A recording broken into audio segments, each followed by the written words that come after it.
നമസ്കാരം മക്കളെ, നമുക്ക് പഠിക്കാം. ഇന്ന് നമ്മള് കഴിഞ്ഞ ക്ലാസ്സിൽ പഠിച്ച ഊ എന്ന സ്വരാക്ഷരം വരുന്ന വാചകങ്ങളാണ് എഴുതി പഠിക്കാൻ പോകുന്നത്. നോക്കാം.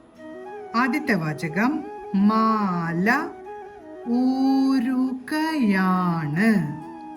മാല ഊരുകയാണ്. അടുത്ത വാചകം വലിയ ഊടുവഴിയാണ്. വലിയ ഊടുവഴിയാണ്.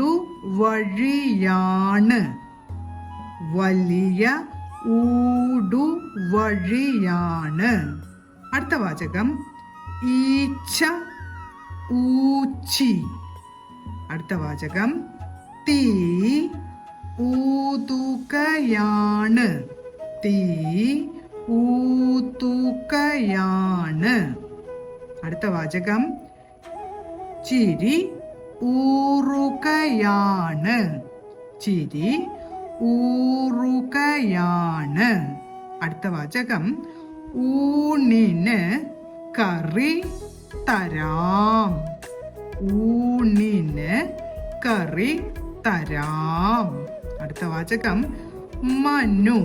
മനു മനു ഊമയാണ്. മനു ഊമയാണ്. ഇത്രയും വാക്കുകള് ഓരോന്നും ഒരു 10 പ്രാവശ്യമെങ്കിലും എഴുതി പഠിക്കാൻ ശ്രമിക്കണം. അടുത്ത വീഡിയോയിൽ കാണാം. നമസ്കാരം.